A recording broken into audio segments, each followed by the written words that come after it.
todos, bienvenidos de nuevo a Risk Surfing en este nuevo episodio.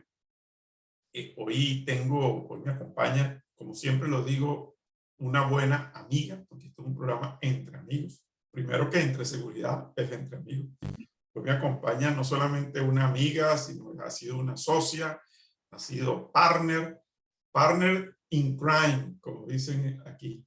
Hemos trabajado muchas cosas juntos, hemos vivido bastantes cosas juntos y tenemos una cantidad de experiencias compartidas que no sé si nos alcance este programa y muchos otros para contarlas, pero yo creo que ya tendremos oportunidad de hablar de ella en algún momento. Se trata de Morela Behrens. Morela es venezolana, es ingeniero en computación y yo debo decir que es la primera mujer profesional que yo conocí en la seguridad en mi vida. Eso hace bastantes años atrás y desde el momento en que nos conocimos, hubo como una química especial y a partir de ahí hemos desarrollado una cantidad de cosas juntos. Morela y yo tuvimos oportunidad de escribir el MAPS, el libro que muchos de ustedes conocen. Y bueno, y Morela sigue activa y sigue trabajando duro en sus áreas profesionales. ¿Cómo estás, Morela? Bienvenida, gracias. Bueno, gracias Alberto, gracias por la invitación. Placer estar aquí contigo, poder compartir un poquito ciertas experiencias y ciertos pensamientos también. Así es, así es. Morela, además que es la segunda mujer que tengo en este programa, cosa que me encanta además, porque Qué bueno. conseguir mujeres involucradas en el mundo de la seguridad, tú sabes que es complicado. Creo que sin embargo hoy en día hay muchas más de los que había en el pasado. ¿Cómo ha sido para ti ese reto de ser mujer en seguridad? Mira, realmente en mi caso se dio de una forma muy natural, porque yo venía del área, como tú bien sabes, el área de seguridad, bueno, no de seguridad cibernética. En verdad, yo venía del área tecnológica cibernética. ¿Sí? De computación y tengo toda una carrera en lo que llamamos la PDVSA Azul. Pero claro, ahí adquirí todos los elementos necesarios a nivel gerencial, que eran muy importantes. Y bueno, la vida me llevó a meterme en el área de la seguridad. Y ahí fue justamente donde nos conocimos nosotros ya. Yo empecé en el año 2000 en la parte de seguridad y nosotros nos conocimos, si mal no recuerdo, como en el 2003 más o menos, ya son como 20 años. Así es, en el Se 2000. dice fácil. Fácil. Pero bueno, el punto es que de alguna manera, claro, en ese momento ni siquiera se hablaba de la seguridad cibernética. Los pen testing y toda esta parte de análisis de vulnerabilidad, esos eran vistos así como, bueno, ya están unos genios que hacen unos análisis y saben muchísimo. Siempre en la parte cibernética ha estado como ese misterio alrededor de eso. Pero claro, como te digo, yo en mi caso fue como una manera muy natural, porque lo que hice fue aplicar un proceso de gestión de la seguridad con todo el conocimiento técnico que ya yo traía. Entonces se dio de manera bastante natural. Y bueno, de allí fui evolucionando y claro, me di cuenta de que en ese momento, cuando yo hablaba de seguridad cibernética o informática, no había nadie, ni siquiera hombre ni mujer. O sea, a nivel internacional, eran pocos y básicamente era a niveles de hackers como tal, ¿no? No era gestión de la seguridad.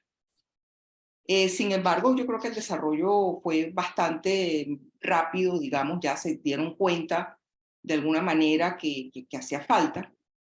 Y sin embargo, la mujer siempre ha estado como saliéndose un poquito del tema o como viendo si entraba o no entraba, pero no terminando de convencerla de alguna forma. Hay razones allí, miles, algunas más o menos obvias y otras que definitivamente están escondidas en la psique humana, me imagino, ¿no? Pero sí ha habido un buen desarrollo últimamente, ¿no? Sí. Fíjate, Morela, tú misma lo dices, pues vienes de ese mundo de la tecnología, saliste de una carrera tecnológica y has estado en contacto con este mundo tecnológico durante todo este tiempo y no has perdido ese contacto. Además, sin embargo, y esto lo hemos discutido tú y yo muchas veces, la seguridad ha ido como migrando un poco, ¿no? De esa visión tecnológica o tecnologicista y ahora empieza a abordar el tema quizás más humano, más cultural de la seguridad. ¿Y tú, cómo ves tú ese proceso? Yo creo que es un proceso muy interesante y a veces lo veo como tímido. Todavía hay gente que sigue creyendo que la tecnología y la inteligencia artificial no nos va a resolver todo, ¿no? Pero ¿cuál es el papel del ser humano y de la cultura organizacional en todo este camino de la seguridad? Mira, ese es un tema primordial, diría yo, sobre todo cuando vemos a la seguridad, vamos a decir, vamos a proyectarla en una década o algo por el estilo. Debería ser una seguridad totalmente diferente, donde el factor humano tendría que ser primordial. Sin embargo, ahí, como dices tú, nosotros incluso en la última edición de MAPS le incluimos un capítulo específicamente sobre lo que es la parte de la cultura de seguridad. Y desarrollamos todo un modelo que me imagino que muchos de los que están escuchando el programa, pues ya se hayan paseado por allí, porque desarrollamos todo un modelo para justamente poder lograr ese desarrollo de la cultura de seguridad, de meterlo como en el ADN de la organización, que hemos hablado que nos parece fundamental. Sin embargo, allí hay ciertas, ¿cómo te digo yo? Como condicionamientos sociales. Es algo donde se da en diferentes campos, no solamente en el área de la seguridad con respecto a la tecnología. ¿Sabes? Tú ves algo, en el caso de la seguridad, tú ves un problema y tiendes a ya buscar una solución que generalmente, yo diría que en el 90 y tanto por ciento, cuidado no sea el 99% de los casos, está relacionada a la incorporación de una nueva tecnología. Suponte has tenido una serie de intrusiones ilegales en una organización. ¿Y qué es lo primero que piensas? Bueno, voy a meter más cámaras, voy a meter más sensores de movimiento. Lo que son las intrusiones las voy a detectar de manera automática.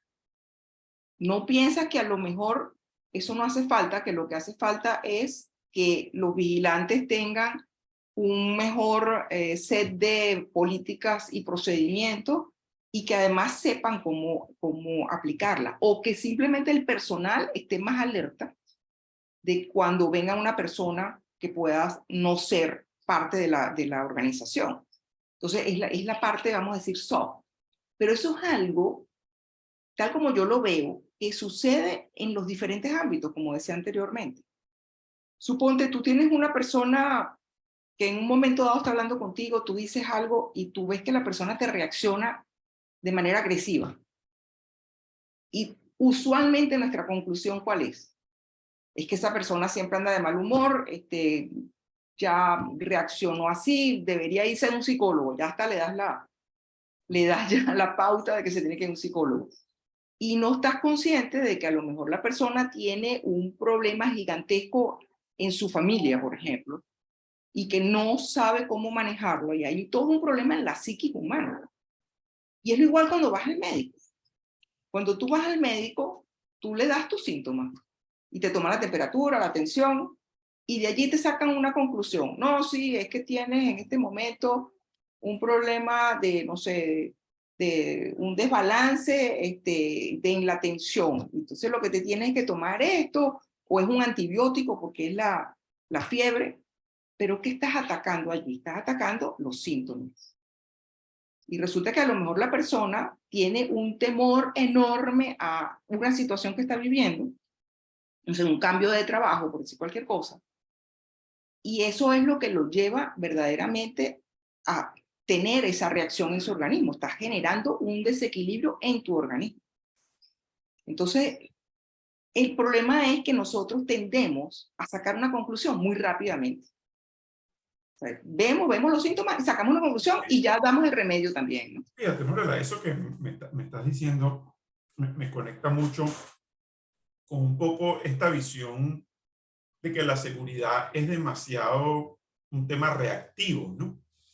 Y que estamos todo el tiempo reaccionando, respondiendo frente a estímulos externos, y que un poco como tú dices, como la medicina, lo que tenemos es que darte una pastilla, un antibiótico, una cosa para que te cure, ¿no?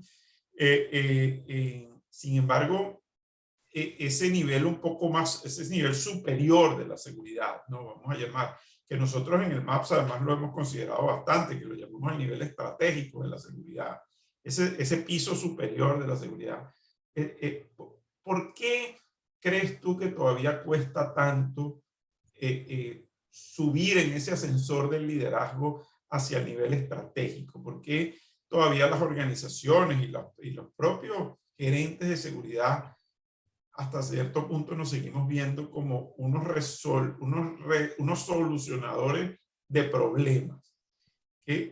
¿Dónde está ahí la falla de origen, crees tú?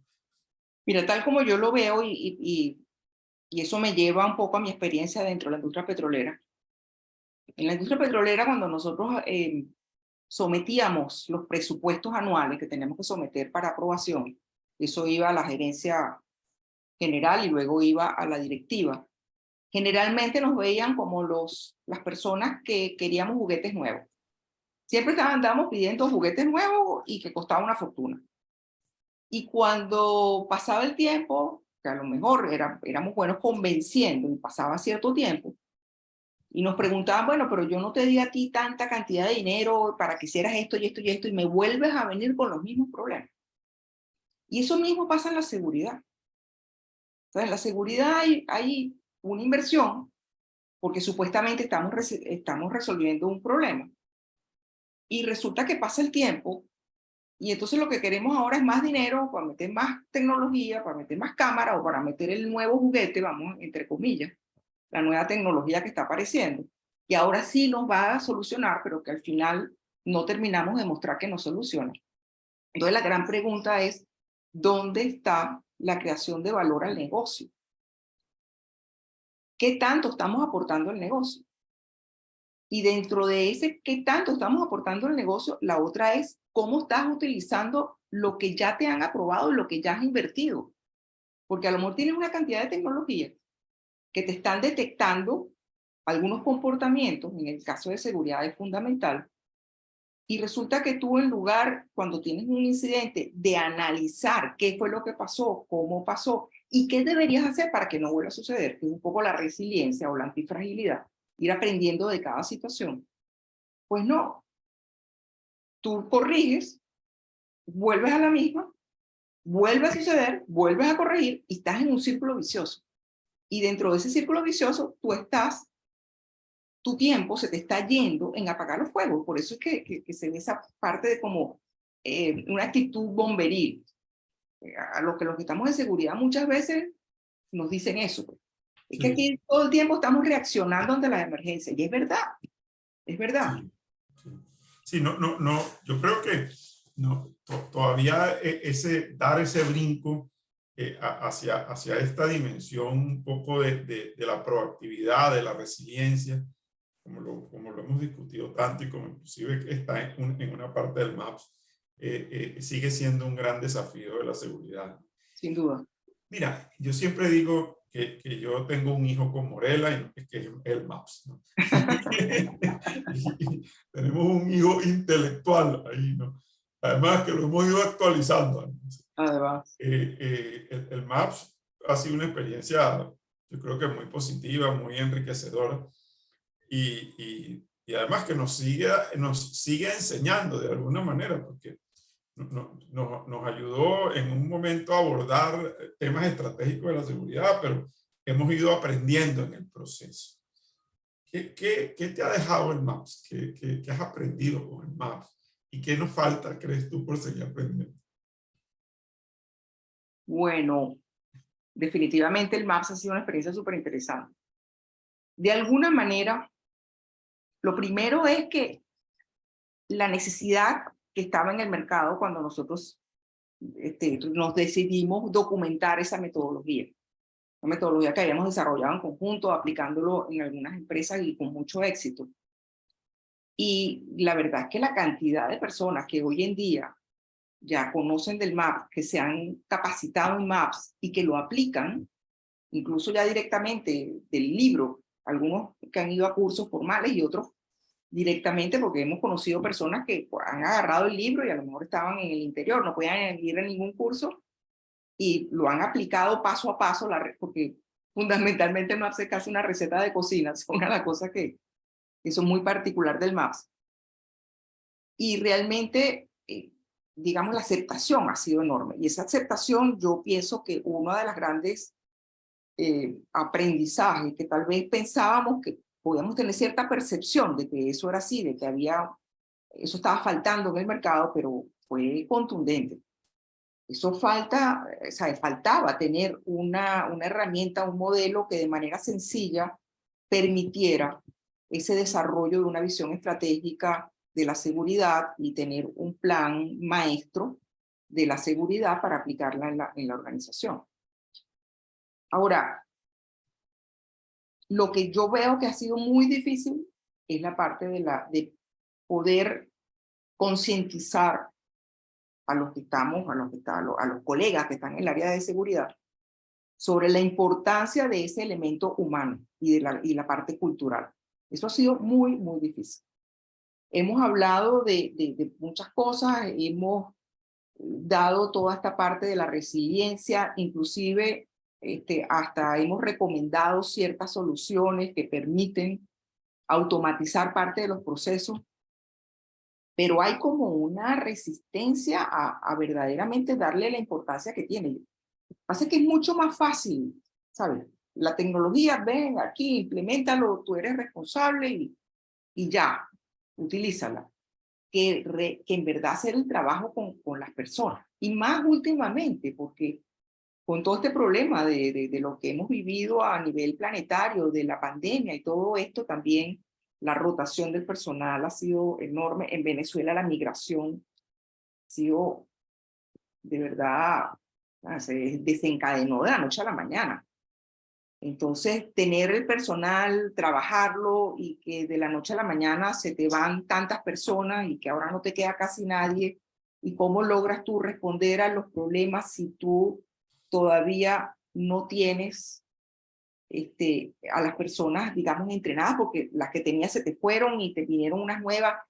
Es una dinámica complicada, ¿sabes? Tal vez por la misma manera de cómo somos los seres humanos, pero además también por la situación y el entorno en el cual estamos viviendo.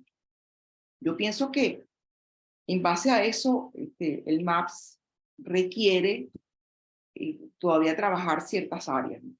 que ha sido súper beneficioso, que muchísimas personas, no solamente las que ya están entrenadas, sino las que todavía no se han capacitado, pueden sacarle provecho a esto, sin duda. Pero pienso que está llegando el momento de incluir ciertos elementos nuevos en la parte del MAPS. Si nosotros ¿Como cuáles, Morela? ¿Como cuáles? Es que fíjate, si nosotros visualizamos una seguridad dentro de 10 años, vamos a poner el 2030, ¿sí? La fecha famosa que le encanta por allí, lo del nuevo orden mundial y todo esto, ¿no? Nosotros nos vamos hacia esa fecha. Debemos, o deberíamos, tener un personal que tenga un mayor nivel de conciencia sobre verdaderamente cuáles son los riesgos que nosotros estamos manejando hoy en día. Y que para esa fecha cada vez van a ser peores. Son una cantidad de riesgos bueno, lo que tú mencionas ahí, como tienes ahí el riesgo líquido. Sí, efectivamente, ¿sabes? Son riesgos difíciles de cuantificar, difíciles de predecir, que realmente se te escapan de las manos. Entonces, si nosotros no generamos ese mayor nivel de conciencia, oye, tenemos una cantidad de tecnologías que nos están viniendo ahorita, como lo que es la inteligencia artificial. Pero aparte de la inteligencia artificial, tenemos todo el manejo de los fake news, de las noticias falsas. Tenemos todo lo que tiene que ver con los clones. O sea, tú ves una persona, la puedes ver, como te estoy viendo yo ahorita a ti en la pantalla, como nos están viendo los que están escuchando el programa, cualquiera de nosotros dos. Y a lo mejor resulta que fue una foto que tomaron de alguien y la modificaron y ya le pusieron la voz y le dieron ¿sabe? Todo el diálogo, qué es lo que van a decir.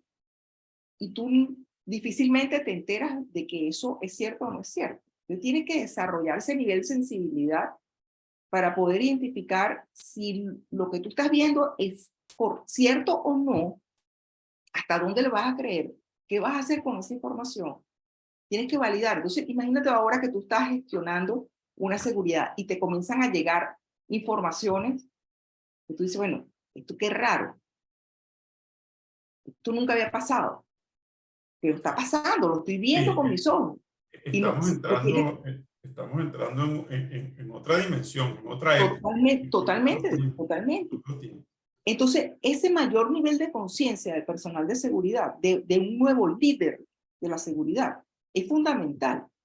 Sí, Pero tampoco podemos tener solamente ese mayor nivel de conciencia si no tenemos también unas personas que tengan mayor resiliencia, que, ¿verdad? Que cuenten con unas herramientas automáticas de automatización de muchos de los procesos para que justamente dejen de ser reactivos sí, y puedan darse el tiempo de ser más proactivos. sí, sí, es así. Bueno, yo lo decimos en el MAPS y que quizás el objetivo número uno de la seguridad sigue siendo construir conciencia del riesgo, ¿no? Sí. Fíjate, Morela, no quiero terminar este programa que siempre se nos va a quedar corto y quizás tengamos que hacer uno pronto, otro, sin preguntarte sobre un riesgo muy humano que te ha tocado enfrentar en este último año de tu vida. Has pasado por una enfermedad muy difícil, tuviste cáncer y estás todavía en un proceso de recuperación y todavía de tratamiento. Y debo decir que estás muy bien, te ves muy bien. Pero nunca dejaste de trabajar. Siempre Nunca. estuviste conectada y siempre estuviste de alguna manera pendiente, ¿no? Involucrada en tu trabajo, en tu pasión de tu trabajo, etc. ¿Cómo lidiaste? ¿Cómo has lidiado entre la enfermedad y el trabajo? ¿Y qué aprendizaje has sacado de esto? Pues mira, aprendizajes son miles de verdad. Estas son las cosas que te pasan a ti en un momento en la vida que tú dices, ¿de dónde salió esto, no? Un carcinoma, en este caso un sarcoma como tal, y cómo hacía, cómo lo manejaba. El trabajo siempre ha sido algo que me ha llenado, que bueno, yo creo que lo llevo en los genes, porque tanto mi papá como mi mamá, uno que duró poco y la otra que duró bastante, a Dios gracias, pero ambos trabajaron hasta prácticamente el último día, el último mes de su vida, ¿no? Y yo creo que eso nos los inculcaron mucho. Y es un trabajo no como una obligación, sino como algo, tampoco un escape, es como un proceso de creación, va fundamentalmente. Y entonces eso en casos de esto, de manejar este tipo de enfermedad y por supuesto con una agenda con la quimioterapia y con todos los procesos de terapia y todo esto, ha sido fundamental. Ahora, lo más importante, ya que me preguntas por esta experiencia, y creo que inclusive podemos extrapolarla un poco a nuestra vida, incluso hasta en la parte de seguridad, porque esto ha sido un enorme aprendizaje, ha sido muy valioso y muy enriquecedor. Muchas me dicen, pues, estás medio loca, ¿no? ¿Sabes? ¿Cómo se te ocurre decir que de una enfermedad ha sido enriquecedora la experiencia? Y sí, ha sido absolutamente enriquecedora porque me ha mostrado muchas cosas de mí misma y me ha permitido profundizar en muchas otras. Y una de las cosas es el control que nosotros tendemos a entregarle a terceros. Cuando yo digo tercero, es, por ejemplo, entregarle el control de nuestra vida a creencias, pueden ser las religiosas. No tengo nada en contra de la religión, soy católica y soy practicante, pero hay muchas creencias que desde que nosotros nacemos nos las están inculcando y lamentablemente nos están castrando. Entonces nos ponen en manos así como, bueno, Dios mío, ¿por qué me pasa esto? Entonces somos las víctimas. Y no, nosotros tenemos un poder enorme. Entonces, una persona que entra en esto le da el poder a la enfermedad, le da el poder al médico, le da el poder a la medicina y le da el poder al temor. Y uno de los elementos fundamentales en mi proceso de mejoría, que a Dios gracias las tengo, es que yo desde el principio he dicho, no, el poder está en mí. Yo fui creada por Dios y yo tengo esa divinidad en mí. Y yo soy la que voy a decidir qué voy a hacer y cómo lo voy a hacer y cómo voy a vivir mi vida. Si me la pongo la quimioterapia o no, si me da resultado o no. Y mis pensamientos son los que van a ayudarme a crear esa realidad. Y te decía que esto lo podemos extrapolar a cualquier parte de nuestra vida. Porque si nosotros nos vamos un poco a lo que estábamos hablando, de ese escenario hacia el 2030 o ponle la fecha que tú quieras, pero es algo realmente que ya lo tenemos presente. Y nosotros le entregamos nuestro poder, se lo entregamos a la información que nos está llegando sin analizarla, a lo que nos dicen los otros, si realmente nosotros analizar, ver, tomar una decisión de qué es lo que queremos hacer, cómo lo queremos hacer, sin un análisis de escenarios, que eso es lo que estamos haciendo hoy en día en seguridad. Nos llega información y reaccionamos. Tenemos un incidente, solucionamos y ya, no pensamos, no analizamos. Nos están diciendo de que tenemos clones, que tenemos información que es falsa, que tenemos un bombardeo de tecnología que ya pueden hacer una cantidad de cosas que no necesariamente tienen por detrás un autor, como es debido, como nosotros pensamos que lo tienen, y le creemos a todo eso. Entonces estamos entregando nuestro control y nuestras decisiones a lo que otro quiere. Entonces, una de las cosas que nosotros debemos es empoderarnos de ese poder que tenemos, valga la redundancia. Es saber que nosotros somos los que tenemos la decisión y nosotros somos los que debemos analizar la situación y tomar esa decisión en función de lo que querramos lograr. Sin duda, eso es parte de construir conciencia, Morela. Totalmente, totalmente. Y ahí se centra todo. Morela, wow, qué bella reflexión, me encantó conversar contigo. Creo que nos estás dejando un documento sobre tu vida y sobre tu experiencia y sobre tu pasión, que es el trabajo, que es la seguridad. Y me siento muy orgulloso de ser tu amigo. La verdad que sí. Un beso grande y hasta Gracias, pronto. Alberto. Gracias a Gracias a ti. todos. Hasta la próxima, amigos.